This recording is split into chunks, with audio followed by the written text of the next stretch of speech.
This is the self-titled podcast of the Golf in Japan website, where you can check essential information in English about golfing in Japan, including more than 2,000 courses. We can help you book your round and make the whole process a whole lot easier. So check out golf-in-japan.com and start planning your Japan golf trip today. Golf in Japan, April 5th. I'm joined by a skeleton crew today, just myself and yourself, Damon. Hello. Good morning, everybody. Good morning. Joe, I believe, is getting fit for a top hat today. And maybe a new jacket. No, poor old Joe's very, he's busy because the ISPS Honda, which is a DP World Tour event, is being hosted by Gotemba Golf Club, which is one of his. And so... Part of the Taiheo group. Part of the Taiheo group, so he's busy doing that. So good luck with that. We might actually have to do something with Joe up there. Yeah. Because we'll have, inside the ropes access, and Pro Joe will be there as well, so maybe we can do something up there. And it's the 25th to the 28th of April. Yep, sounds good. So today actually we're going to do not too much for myself and yourself, because I did manage to catch up with old Brendan Delahunty, who is the president of the Tokyo Beer and Golf Society. Very interesting. It's an amazing group of people and all the organization that goes into it, so I think it's a good interview with him. And also he's going to talk about Prestige Golf Days, and that's his new company that he set up to basically do corporate golf days in Japan. So I guess with Joe out of the picture, we'll have to do the PGA Tour stuff and all the tour events ourselves. We'll do it our way. But before that, let's do the Prefecture of the week. Where are we this week? Well, this week we're at Osaka Prefecture in the Kansai region. Fantastic. It is. It's actually a great place. Been there many a time. I'm sure you have as well. I was there last week. Ah, very good. At Universal Studios, and the kids had some holidays. Well, it wasn't last week, the week before, yeah. Spring break. Very good. Yep. Fun facts. Obviously, some famous food down there that everybody should know would be the takoyaki and okonomiyaki. Yep. I had the okonomiyaki many times. Takoyaki, I'm not mad on it. So taco is not the Mexican taco. No, it's octopus. Yep. And they put it in a little ball of batter. Correct, yeah, it's almost like a pancake batter, isn't it? Yeah. Yep, very good. But my wife's actually from Osaka, so we have takoyaki parties at home, and cool. She's very good at it. The okonomiyaki, that's what I'm talking about. That's good. You can they make, so that's like an omelette, noodles, cabbage, meat, you can get whatever you want, kimchi, and you combine it and you cook it yourself on a hot plate, or the guy comes over and does the... Yeah, that's pretty good though too. Yeah. It is. Other fun facts, has had the World Expo in 1970 in Osaka. Obviously great nightlife and food. And it's in some ways considered like Japan's California. Like California always wants to separate itself from the rest of the United States. Sometimes Osaka feels like that as well. Yeah. They have their own language, and they have their own language, and also mannerisms as well. Yeah. It's like Japanese people are very polite, and very organized and patient, and lining up for things, or single file. A great example is on escalators.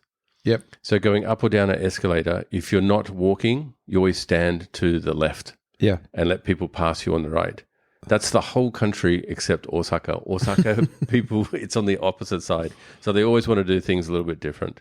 But it is an awesome place, filled with, obviously, culture and history. It's a relatively large city, 19 million people. Yeah, and it's quite close to Kyoto and that's right, and all that stuff, yeah. Yeah, I mean, it borders other prefectures like Nara, Kyoto, Wakayama. If you put all of those together and all those golf courses together, it's quite a golf mecca, really. Yeah. But Osaka alone has about 35 golf courses. And in Osaka, we actually have one of our partner golf courses, which is Misaki Country Club, located down near the Kansai International Airport. Oh, yeah, that's the one that's overlooking, I won't say the Seta Sea. Is it which the inland sea? Yeah, the ocean. The ocean.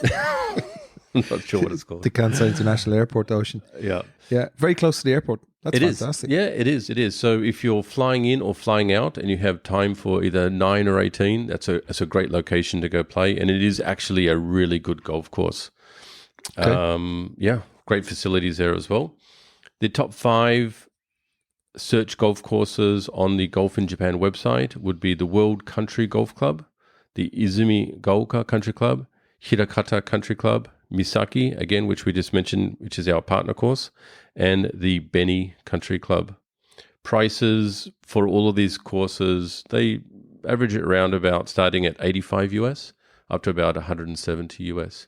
So as we start to come up the country from where we started a few weeks ago, we're starting to see the prices come up a little bit, especially towards the bigger cities. Well, I find that anytime I've played golf down there, the golf courses are a little bit more busy, even weekdays.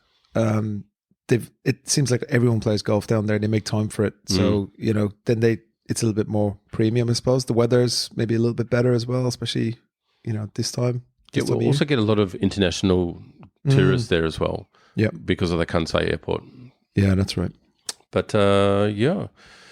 That was Osaka. That was Osaka. I do have an Osaka guide. I'm going to throw it up today on Golf in Japan. So there will be a guide. So when you go to Golf in Japan /courses/Osaka, you should be able to see everything we have, really. All of the courses listed, partner courses as well, if you're looking for a tee time. And then, we'll have a guide down there so you can see what to do après golf. Yeah. Actually, I did have another note here for Izumi Gaoka. When I was looking this golf course up, again, it was number 2 searched golf course in Osaka. They actually have a really good a whiskey selection. Ooh. At the clubhouse. Yeah, just after when you play after your 9th hole, have a break. Quite a substantial whiskey selection there. So that's pretty good. Or maybe on the 19th hole, you can enjoy the whiskies there. And Hirakata also really famous for their sakura trees on the golf course there, which is a beautiful time of the year right now. Yeah, we're just getting. They're in full bloom, which lasts for 3 or 4 days. It could be 5 days even. But weather's it's questionable, cloudy, not raining. Yesterday I had a little bit of a hanami party, so I actually had a meeting, ran over after the meeting, and everyone had left. And I had a bag of cans, so I stood underneath sakura trees and had a can on my own, like a sad person. And that's quite popular in Japan, isn't it? Like having a little sakura hanabi party. Hanami, yeah. So hanami. You get the so my office is right next to Tokyo Tower and all that. So there's a little park called Shibakoen, and everybody after work was just getting the blue sheet, sitting underneath. It was very nice. And it was really warm yesterday. It was like 20 degrees. It was perfect. Yeah. But the golf, so if you think of it now, so Tokyo has it now. So I guess for the next week or even 2 weeks, it'll start to just move north. So next weekend will be perfect for Tochigi, Ibaraki, those kind of places. We'll be playing Ibaraki short. No, actually, we're playing Hiroshima next week and then Ibaraki the week after. That's right. That's true. Where are we playing next week? Next week is Setochi, the Risol resort down in Hiroshima. Cool. Can't wait to play that course. Wait, where did you play this weekend? Did you play on Saturday? I can't even remember now. I played in Camel O golf course in Chiba. Myself and my friend Rob went down. It was a bit sad, really. You could tell that they were doing foot golf and everything on the golf course, and they had built not glamping and stuff on loads of holes, and then they had made all this kind of kids park and really trying to get families down, which is cool. But then the golf course is it feels like it's become second or even the third most important thing there. It's like the glamping and all this kind of facilities for kids. So when we played the golf course, there was 3 really nice holes that were very memorable, and then there was a few crappy holes, which also were memorable for being crappy. Maintenance wasn't great, but get this, including lunch, 4,300 yen. It's cheap, isn't it? That's so. It was good enough for that. Let me tell you. And that was a weekend. No, it was a weekday. A weekday, Friday. Yeah. Tuesday. Okay, so I actually did play last week on Friday, and if you remember, the weather was not great. So we actually had a tea time for the morning, and we pushed it out to lunchtime. Okay. So we started at about just after 12 o'clock. First couple of holes, a little bit wet, and then the weather was mint. Nice. And that was at Glen Oaks. And they didn't mind to push it back, even it's just a bit of rain?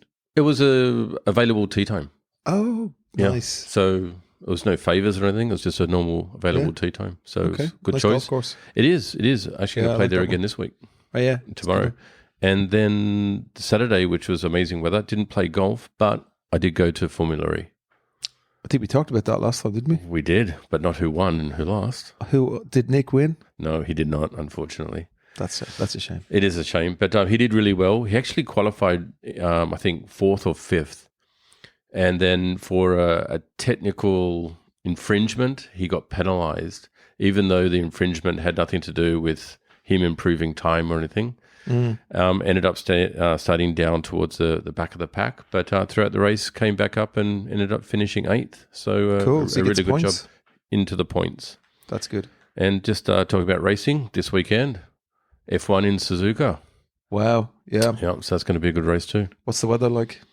Yeah, I'm not sure. It might be a little bit iffy, but Didn't they move it because it kept getting rained out, and they were saying, "Look, we got to just change the schedule." So they moved it from October. I don't think that's why. Oh, wasn't that No, I think they're trying to make all the Asian races in the same time? In the same rotation type thing for logistics purposes. But it's just good to watch a Formula One race normal time of the day, to be honest, instead of having to wake up at 3, 4 o'clock in the morning. No. I'm more than happy to watch it on TV. Okay. It's a bit of a trek. It's for anyone who's listening, it's in Mie Prefecture, which is kind of next to Nagoya and down from Osaka, which is where we're talking about now. But yeah, I guess a lot of people would come from overseas maybe to even for sure. Yeah, it's a great track. I've actually raced there a number of times. Oh yeah. Yep. Really technical, but it's quite a famous track in the world. Okay. But very nice. Okay, well I guess we're going to touch on that, and Mie must be coming up soon. That's my favorite place to go and play golf. So we'll talk about we'll mention Suzuka, but that's it for Osaka, I suppose. And all done. To golf, but we will cut to the interview with Brendan very soon. But we have to talk about all the tour news, especially in Joe's absence. And what a week it's been! It's been a good week. So, and I'm sure I'm going to miss a ton of stuff. But it was interesting to see on the PGA Tour's last event that a German won, and then a German came second. So Stephen Jaeger won on the PGA Tour. Yeah, so she's amazing. So she's actually playing now. I didn't see we're in the first round of the next tournament, but she'll probably win it again, 4 in a row. That's amazing if she can. It's a good job, Nelly. And then Keita Nakajima. Yep. So I don't know if we were taking the piss out of him. I don't think we were. We were saying he was kind of far down the leaderboard, and the other guy, Ryo Hisatsune, and the other guy, Hoshino, had already won in Europe earlier this year. So then he goes to, well, not Europe, but either Indian Open, and he wins it. The wheels nearly popped off, as you've seen. Yeah, at the last few holes, he was 8 strokes ahead at one stage, and then playing perfect golf, no mistakes, and then they started to appear here and there, and it was a little bit worrying. I thought, gosh, if the other guys really pick up a little bit and he keeps dropping off. He looked nervous. He did. Yeah. But the impressive thing about him was he's able to speak English. Yeah, it's not perfect, but he was no translator. He was. He doesn't look like a golfer. He looks more like a baseball player or a football player. He's a specimen for a Japanese dude. He's tall and hits it far. Yeah, he's pretty ripped and. Yeah, I think I mentioned it before. He came to our golf course up in Tsuchigaoka, and he was being hosted by a former Japan soccer player captain who's now got his own YouTube channel, and they played 9 holes, and on their first hole, par 5, about 550 yards, he smashed it about 380 down the hill around the lake. I've never seen anyone hit it there, and he flew it there. He didn't, I was like, it's downhill, but he flew it 380. Incredible. Wow. So he's won. Well done to him. And the interesting thing is, apparently it was just an article I was reading on the DP World Tour site, and they were saying that it's exciting to see who will represent Japan at the Olympics, which is happening this summer in France. Second time it's been in the Olympics, and everyone's looking forward to it because you have Rory McIlroy, and everyone's saying it's a great experience, and so now everyone's really interested in representing their country. So obviously we'll have Matsuyama. He's a given. He has to go in there. I guess for the World Golf Rankings, he won a few weeks ago, but he must be number 1. Then you have the 3 boys who've won now in Europe. So Nakajima, Hoshino, and Hisatsune. And there's only 2 spots. So that's interesting. I think Nakajima, being former world amateur number 1 and now with this, and he in his first or second year on the Japan tour was number 1 in the money list. So I think he's a shoe in. So I think Nakajima, Matsuyama, and then maybe either. But how do they choose? I think it's the same as like the kind of Ryder Cup. It's world golf ranking points or whatever. There's no captain's picks or anything like that. It has to be done, Purely by ranking. Yeah. So who's under Matsuyama then? By ranking? It's I think it's Hitsatsune because he's had a better performance in Europe. Okay. I could be wrong on that. Let's have Joe fix our our stats for next week. Yep. And then I think that was PGA Tour. There's back to Bones and JT, Justin Thomas's caddy Bones, McKay saying sayonara. It happens, doesn't it? Yeah. So he was with Mickelson for 25 years. Yeah. And then went to JT's bag for the last 2 or 3 years, I think. You remember the story of so when Bones was on the bag of Mickelson for all 25 years, every 18-hole flag, Mickelson used to get it off Bones and give it to his dad, right? And it's kind of like the caddy needs a little bit of a memento too, maybe. Mm-hmm. And when JT won the US Open, first thing he did was take the flag and give it to Bones. Legend. As a little bit of maybe a bit of an FU to Mickelson. Yeah. But anyway, that's a shame. I quite like when Bones was actually commentating on the golf. He's got a kind of a naturally high tension kind of. Was it Bones that was having the big argument with Rory at the Ryder? Yeah, if you looked at the the Netflix documentary, The Full Swing. Yeah, it was like he was the only. Rory says later, he says he was the only American guy I could see at the time. I was furious. I started ripping into him. You just see Bones with his hands up going, what? But it wasn't him. It was Tiger's other car, Joey LaCava, who wouldn't get out of Rory's line, and that's what that. Yeah, the whole the hat swiveling thing and Hatgate. It's interesting actually. The caddies. When did Stevie and Tiger split? Oh wow, that's a long time ago. I think it was probably because did something happen there? No, there was no drama. He just probably was going through back surgery or something like that and got rid of him. Okay, so do we know who Bones is going to next? No, okay, didn't say. Joe, if you're listening, that's your homework. Yep. You'll find out and break that for us. Live Miami this weekend. Oh yeah. Oh, actually, AK. Haven't watched it yet. Yeah. But before we get onto AK, it was interesting that you see Sergio Garcia release a photo of the 13 players that are actually going to play in the Masters. And it's a bit of a throwdown saying, we're coming for the green jacket. So he's literally just put on social media the photo of these 13 live players that are all playing in the Masters, of which 6 of them have green jackets. That's incredible. Yeah. That's undeniable. Now, I seen Rory's press conference where he's just like saying it's bad for golf. Rating's gone down 20%. Let's just get it together now. So he's definitely done a 180 now. Do you think he's going? Well, I mean, I sent you that link on the 1st of April thinking it was, wow, it's real, it's going to happen. There's a big announcement. Shubby was right. Rory's moving, but as you rightly said, April Fool's Day. So, yeah, no news that he is moving at this stage, but I certainly wouldn't count it out. Yeah. But, Get the money, Rory. That's what we say. Take the money. Okay, well, let's see how that goes. But AK. Yeah, interesting. And then AK, the interview with David Faherty. Yeah. I watched most of it. It's a lot of things, obviously, people just didn't realize and understand. Obviously, he had so many surgeries throughout the time, including like spinal fusion, several surgeries on his hands and things.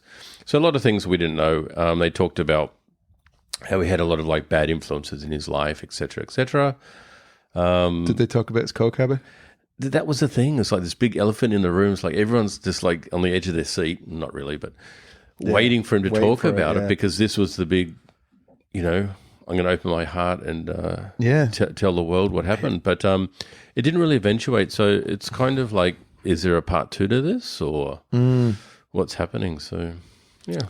But it was a pretty good interview. I think he's a good guy. And it's amazing that he's the level that he's already brought himself back up to, considering what he said was he's only been playing golf for the last 3 months. That's incredible. Yeah.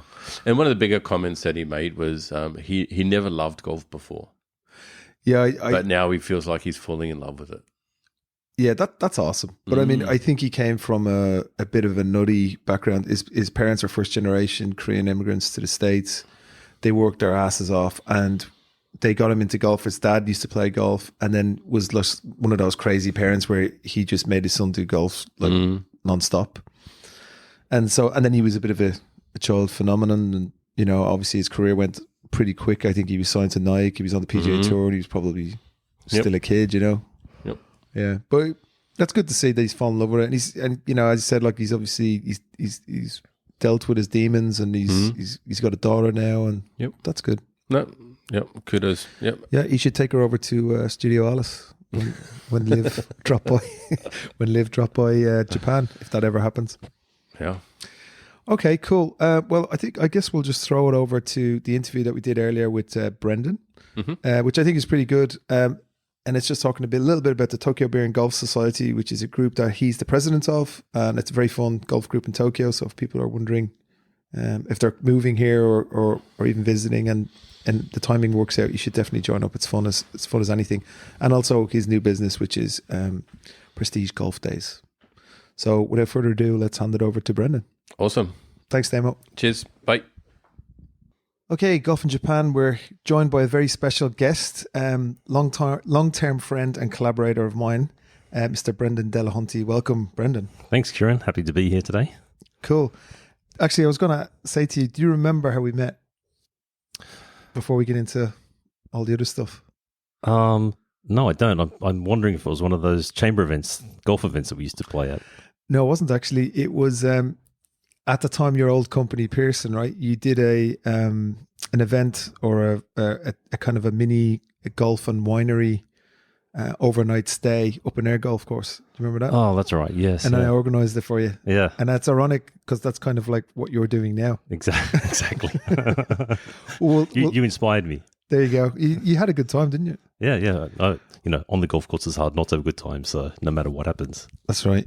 Okay, so before we get into what you're doing now, I wanted to talk a little bit about golf events and groups happening in Tokyo. And it's kind of, you know, when people come into our website and they inquire with us, they obviously just want to play in a golf course, but there's other options as well. So if you're a new expat to Tokyo or you're visiting for, you know, business trip or holidays or whatever, it might coincide with another golf event that's happening. And I think I will say that maybe the best golf group in Japan is called the TBAGS, which is? That's the Tokyo Beer and Golf Society, and I'd agree with you. It is probably the best. Yeah, and you are the president, El Presidente. Yes, I'm the second president after Andy McKinley, who set up the TBAGS back in 2015. Yeah. So the first event was at La Vista. So we're coming up to our 10th anniversary now. I was at it. It was a great event. Actually, I remember Andy. I think it's gone now. It is gone. But there used to be a place up in Aoyama called the Beer Box. Right. And he'd just come back from Singapore, and they had what's their? They're called the Singapore Lager and Golf Society. That's right, the Slags. The Slags. So he'd just been to one of their events when he was in Singapore, and he said, "We got to do this in Tokyo." And of course, over a beer, what I think Billy Ramsey, we were chatting about. You know, what would it be like, and what would we do, and give us a rundown of a typical TBAGS event. What can you expect? Okay, so I think if you're coming to a TBAGS event and you want to get the full experience, the best thing to do is to catch the boozy bus in the morning. Usually leaves from Shibuya or Tokyo Station, depending on which course we're going to. Most people will catch the bus, so it allows them to have a couple of beers on the way up there. Yep. Then we head out for a round of golf, and we use the Stableford method in TBAGS, which is not very common in golf in Japan. Right. But what it does is it allows you to, you know, mess up a hole without any problems. You can just move on to the next hole. Whereas if you're playing stroke play, it can have a... So it is a bit of a competition. It's not just, you know, having beer and golf. Yeah. So there's a competition there. Okay. But what I'd say about TBAGS is that it's social golf more than anything. So there are good players there. Yeah. There are not so good players. And the idea is for people to go out and have a really good time, really enjoy the day. A bit of beer or some alcohol on the course while you're playing golf, some music. But there is a competition going on in the background with some prizes at the end. The most important being the jacket for the winner. The jacket, yeah. The famous jacket. We're into our third jacket now. After the famous green one, then the blue one, we now have a loudmouth John Daly signed jacket, which is fantastic. The prize. So if you win the tournament, you get the jacket. How long do you get it for? You get it till the next tournament. Okay, and then you have to present it to the. It's like the Masters jacket, right? You have to put it on. The former champion puts it on the new champion. That's right. Yep. So the champion of the month before puts it on. I've got to say, looking back, I think we've had probably now about 80 TBAGS tournaments. Wow. Getting on for 80, I think. And I think only one person has won it 4 times over those 4 tournaments. Wow. A couple of people have won it 3 times, and some people have won it twice. But which is an amazing feat because in a Stableford, we do handicaps and there's a handicap secretary. And if you win, you usually get your handicap a good bit. You know, it's given a haircut a bit, isn't it? Yes. Yeah. We've ramped up the handicap algorithm so that, that if you go ahead and you score in excess of 38 points, you're probably going to get cut fairly dramatically. Yeah. And then if you shoot below 34 points, your handicap will go up, but much more slowly than it would coming down. That's good. Yeah, I did actually play with John, who's the current champion, and I guess the thing about him, he is a bit of a sandbagger himself, but that's only because he was like a junior golfer and then didn't play for 20 years. Yeah. And then like right before your eyes during a round, it all comes back to him. So although he's like, yeah, no, I'm a 26 handicapper, I haven't played in 20 years, then you just see the swing and you're like, oh my God. Yeah. I'd say the thing about John is that depends which day you catch him, what's going to happen. No, So, he's got a lot of speed. So yeah. And he was saying like, I never hit the fairway, honest, you know. But he played really well, so he deserved winner. Just going back to the concept and why it is the best group in Tokyo. I think when you play in other events, they're usually embassy or chamber or something like that, and it has a business networking component. And I think the good thing about TBAGS is you'll have people from all different types of businesses. Some will be, CEOs, or some will be English teachers, whatever. Nobody knows, and they don't care because it's just about letting your hair down. Social golf. It's not a networking thing. It's just, making friends. And I think that's really the separator. Yeah, I'd agree with that. I think golf is the sort of common denominator that brings everyone together. Yeah. So everybody wants to play golf. They don't really care what anyone else does. There's no ulterior motive there to try and, network or generate business or anything like that. It's for people who want to golf, have a good time, relax. Perhaps those people who are not quite as good at golf, so they feel a little bit intimidated by some other groups, or it could be a little bit more serious. This is the perfect entry to that. I think one of the things that's made TBAGS really great over the whole time that it's been running, but particularly over the last few years, is the fantastic sponsors that we have. So they really step up and they organise. When it's a sponsor, though, it's not like they're promoting their business. They're just volunteering to run the tournament, right? Yeah, so they organise the whole thing. They set up the golf course. They arrange for the bus. They will organise the prizes. And one of the things that we've tried to do over the last couple of years is to make sure that each event has some special twist to it. Theme. Yeah, a little thing to it. So, for example, I think it was 2 years ago, we went out to one of the golf courses that has a par 7 on it. Nice. And then there were extra points for, shooting whatever score you got on that. We've had people bring silicon cups where you take a shot, turn it upside down, and you tee off that cup, which is a brilliant. I think you've mentioned before the blue balls, for charity, which was a big one. So the sponsors are great because they do such a great job in organising it. They're trying to be much more innovative, and you can see in the numbers that we're getting. So this year, I think we had 40 people sign up for March, and that was oversubscribed. We've got 48 spots for April and May. Both of those are oversubscribed, and we've just set up the event now for June, which is being hosted by our resident Kiwis, Cherie and Brent. Right. So that's being held I think they call themselves Kiwinese. Kiwinese, yeah. And there's some real characters in that TBAGS group as well. So Steve Camper likes to bring along his 12 speakers on the bus. So it's a bit of a party bus as you go out. We've got Phil Dean, who does the handicap and is treasurer. Make sure everyone stays on track. Aya Yamaguchi's kind of like our operational director. She makes sure that everything gets organised really well. So the sponsors are fantastic and they do a great job. And the man who started it, Andy Kinlay, has dissolved into the background to just be a regular member. He has, although he's taken on a special role as chairman of the group. Chairman. He'll Kaicho. Kaicho, yes. So he'll come out and help with the initiation ceremony for the new members. So tell us about the initiation. I think it would be better if people wanted to come along and experience it for themselves. But there's a bit of costume going on, bit cosplay, and I think people really enjoy that aspect of the day. I think if you tell them what the twat in the hat is and how that goes and what they have to do, they'll get a little flavour of the cosplay action. Yeah, so we've got a couple of prizes. Twat in the Hat is one. So Twat in the Hat is basically the sponsors will organise a ridiculous hat that has to be worn by the person who does the stupidest thing on the day. And there've been all sorts of prizes given out for that. So I remember one lady drove a cart into the lake, didn't she? There was one woman who fell into a lake, I remember. Yeah. I think you actually... I got it. Do you remember what I got it for? Didn't you drive a cart up onto the curb and got it stuck? I know, that was a different time. I didn't get twat in the hat for that.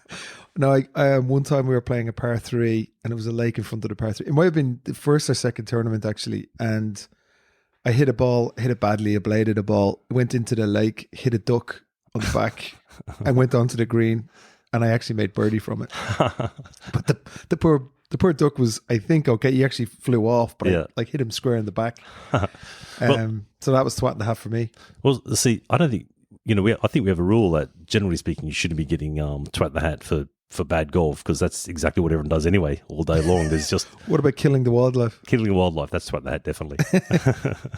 Yeah, falling in a lake is pretty bad. Driving a cart into a lake or getting it stuck on a curb like I have done. Yeah. And then we have another prize for the person who comes last. So we basically have a shit list. So they're the last 3 people in the event. And the person who comes last has to wear the slippers. So essentially, they're a big pair of fluffy slippers, usually like elf shoes or something like that. Flamingos, yeah. And then they have to do a small dance, a dance of shame before the rest of the group for coming in with a stable foot that's lower than everyone else. Okay, and they have to wear them all the way back to Tokyo on the bus. Yes, which is another good reason to catch the bus, because I've actually won twat in the hat at Karuizawa at Taiho, one of Joe's courses. Yeah. And we got the Shinkansen up there, so I had to wear the hat on the Shinkansen all the way home, which is not quite as much fun. And to all the listeners out there, Brendan is like 6'4". He's probably wearing a Flintstones pair of shoes and a big afro on his head. Well, what it was that disco ball helmet. I don't know if you've seen that. The disco ball. Yeah, so it's a fair bit of crack. That's at the end of the day, that's what it's all about. It's about having fun and just getting out. And Japan is such a nice place to play. And the fact that you guys organize a bus, everyone can just everything's taken care of. You just have to show up in Shibuya, which is very central and easy to get to. They'll take you out and back, and you'll just have the best day. Yeah, it's fantastic. And to join, you basically need to go to the Facebook site for TBAGS. Right. Sign up. There are some questions there that you need to answer. If you don't answer, then we'll decline because there's some pretty important questions there. Okay, I'll put the link to that Facebook group in the description of the podcast. Okay, great. So people can get it. All right. So we were actually at Tokyo Station the other day.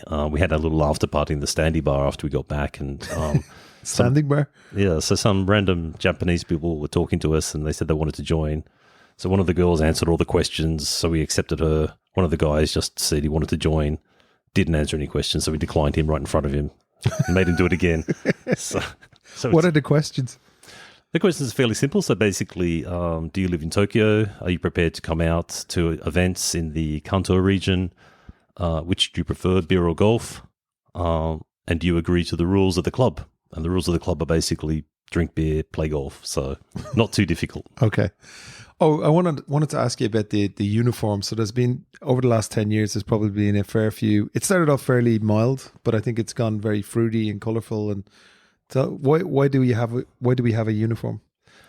Well, I'm not sure why we had a uniform to start with, because I never joined the actual original TBAGS, but I do think it helps with our presence on the golf course. So first of all, they're very colourful, so we all stand out pretty much anywhere on the golf course. Yep. And it's just part of the fun aspect. So you don't normally get to wear some type of shirt that's really bright and colourful. Yeah. Usually. So the uniform is there, I think, to help us identify each other on the course and just recognise when someone's done something stupid, or one of the teabags is involved in some shenanigans somewhere. And you have ladies' uniform as well, like if they want. Yeah, you buy it online on a website, right? Yes. So essentially, what happens is that for the first batch, thanks to our sponsors, and Kieran, your company is one of those. So thank you very much for that. And, no problem. And so those sponsors are putting money to pay for the shirts. So it got everyone else a discount as we went around. But as people join later, and we have to go back online to purchase those shirts, then later members will have to pay full price for those. Okay, that's good. And there's two different colours, so you buy both. Yeah, for the price that you pay, you get both shirts. That's cool. So the uniform is basically, this year we have pink and black shirts with black trousers, and the other shirt is turquoise and white with white trousers, white shorts, or white skirts. They're quite nice, actually. I think it's probably one of the better uniforms that we've had in quite a while, isn't it? Yeah, they are pretty good actually this time. Although, I did like the blue and black diamonds. That was always quite good. It's part of the fun. The cosplay element is very nice. Well, the great thing is that we're playing the next TBAGS at one of your family's courses in Tsuchigaoka this month. So looking forward to getting back out there. Yeah, and if I suppose if you have filled it up, we can add another group, or if you really want to play that course, you can play the day before. That's right. So the Carbine Club of Tokyo, which is, what's the Carbine? So the Carbine Club is an Australian sort of members group based around sports. It's named after a famous Australian racehorse called Carbine. And these guys get together. They'll do events around sports events. So in Australia, it's often around cricket or rugby or AFL. And the purpose of it is, to gather the members and have a good time, but also to raise money for charity. Right. So the event on the 19th of April at Tsuchigaoka, that is a scramble. So anyone of any ability can join. It's a 4-man scramble. Great fun. We're hoping to do a shotgun start. And the idea is for people to come out and, similar to TBAGS, have a relaxed day. We'll have some beers on the course, and people can, get a snack or two as they go around, and then finish up with a barbecue. And the idea of that is to raise money for charity. The charity that we're supporting this year is Unleash Potential, which helps challenged children. So it's for a good cause. So we have a few spots open for that if anyone would like to join up. Is there a boozy bus? There are 2 boozy buses actually for this event. So one of them is leaving from the Cerulean Hotel in Shibuya. And I think the other one is leaving from the Tokyo American Club. Both of those buses should be leaving around about 6:15 a.m. That's brilliant. And I'll put the link to the Carbine. You can sign up on the Carbine Club website. Yeah. So the event costs 25,000 yen to join, plus 5,000 yen, I think, for one of the buses. So that's a bargain. It's at your course it is. It's a great little course as well.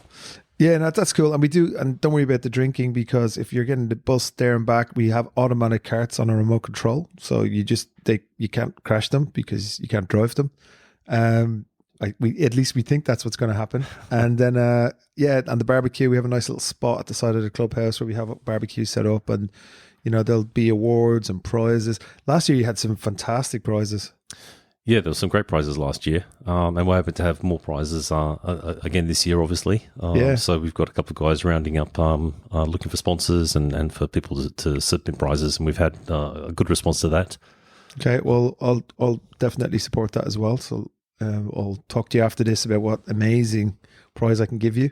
But last year I won this Magnum bottle of wine, which was huge, which was great. I brought it to a barbecue myself, and I was here you go, mate, giving it to the host, and he was like, holy crap, what are you, you know? And I was Is, like, oh, is that the one that was in the wooden box? yeah. Yeah, that was brilliant, wasn't it?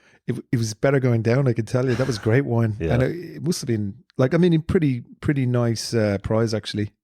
I think one of the guys in your group, Dean Hane, was also one of them. He was working as an intern in our business last year. Was he? So he brought it into the office, and we finished it off in there as well. Yeah. I don't know if it was the Carbine Club. Yeah, it was. Was it the Carbine Club that did the Melbourne Cup thing? Yes. So they will always do the Melbourne Cup. Yeah. That was great. That's a really good event, that one. It's really good, yeah. Yes. A great way to spend a Tuesday lunch. So any Aussies, when is the Melbourne Cup? Excuse me. It's the first Tuesday of November.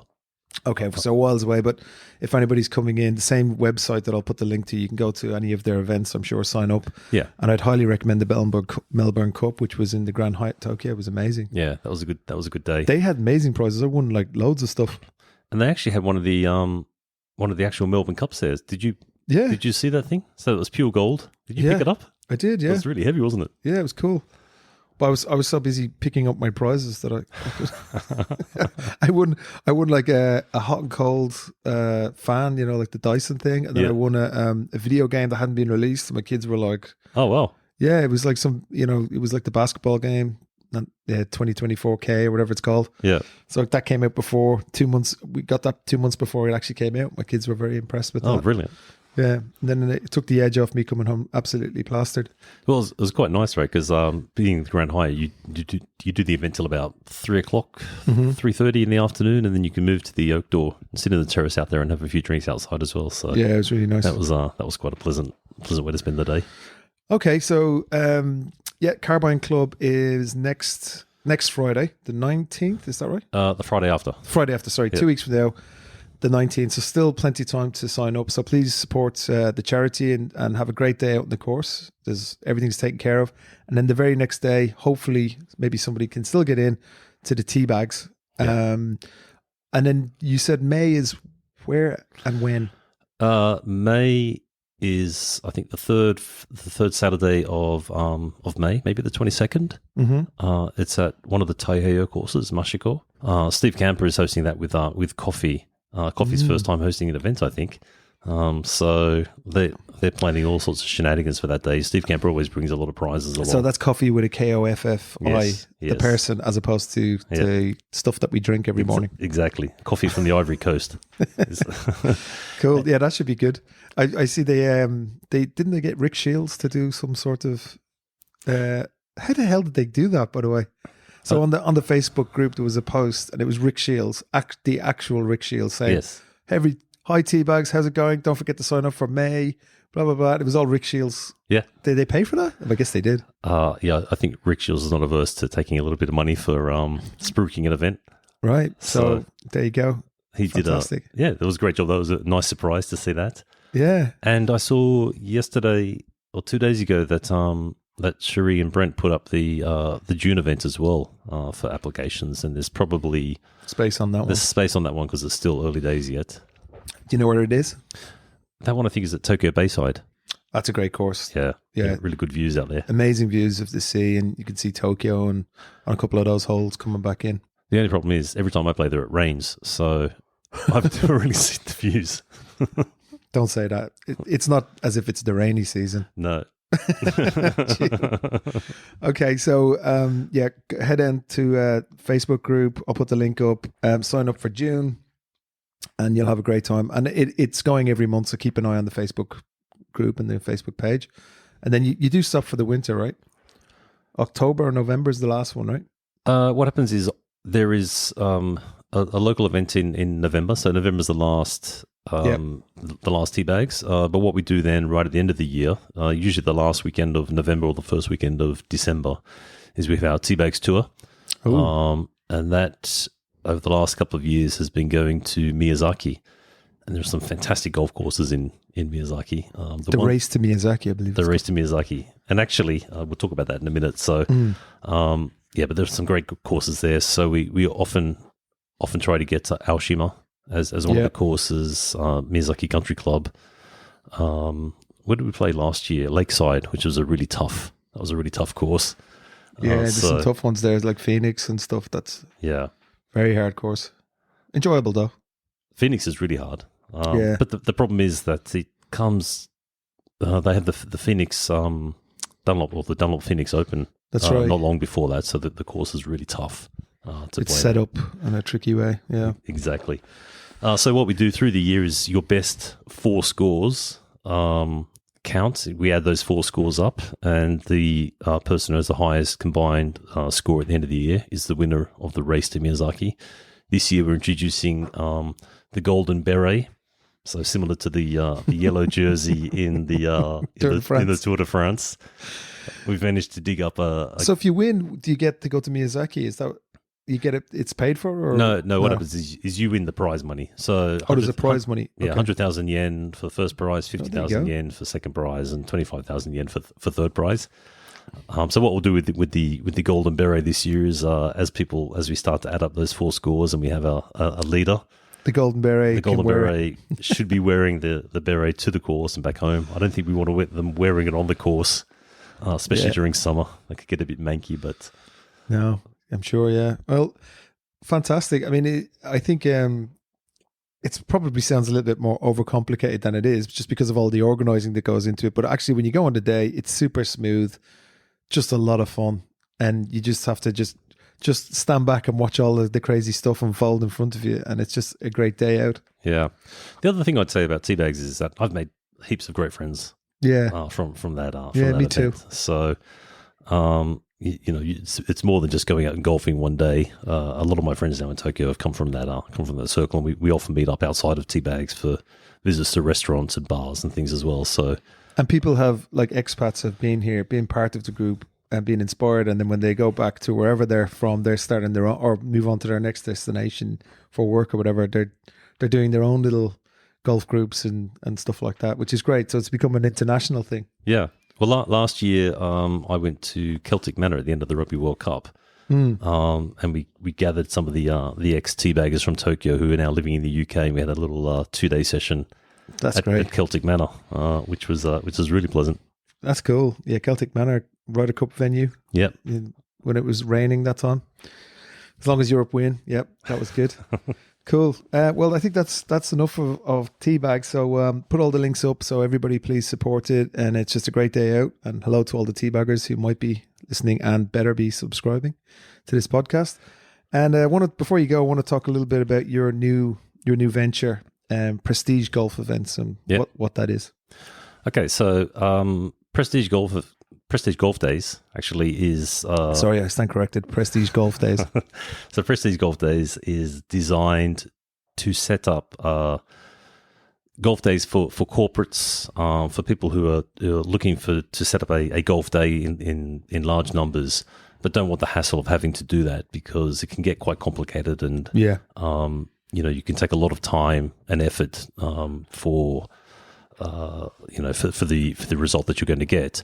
And what we do is we take all that stress away from the person who's been assigned within the company to set that up, right, and do it ourselves. And we can do anything from a 20-person event where they're just looking to play a round of golf, but then we can add all the extras on. We can bring in catering if necessary, drones, all sorts of add-ons. So essentially, we can go from a relatively small, simple event all the way up to something that has all the bells and whistles. And it's really designed, I think, to help a lot of those foreign companies here in Japan who want to do golf days, but they have staff. They normally assign staff to set those up, and the staff who are doing those are not necessarily golf fans or golf people.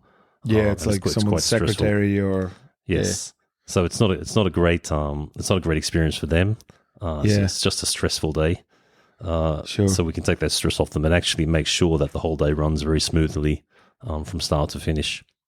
I actually remember going to one of your golf events that you organised, and the thing that impressed me was you had all like branded stuff, like the balls, like the little T marker and the thing for fixing your divots. Yeah.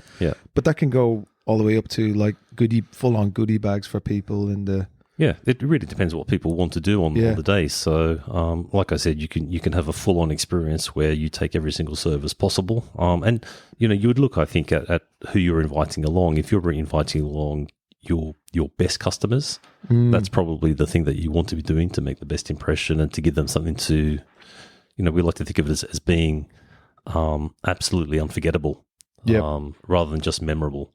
That's right. So the whole idea is to do something that's so spectacular that those customers, you've generated a lot of goodwill in doing that, and they want to come back again the next year. They want to stay as your customers because of that golf day.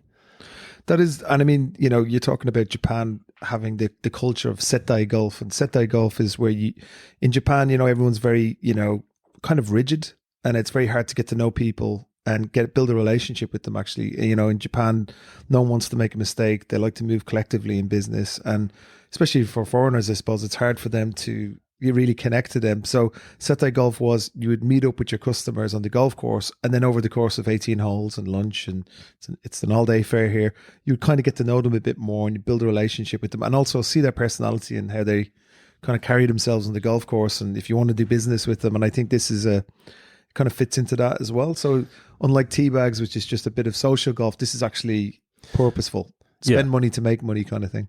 Yeah, I think this is a much more professional approach to running a golf day. And if I can just give you some background on the idea that got me started on this, I was actually invited to one of these golf days about 2 years ago, maybe 18 months ago.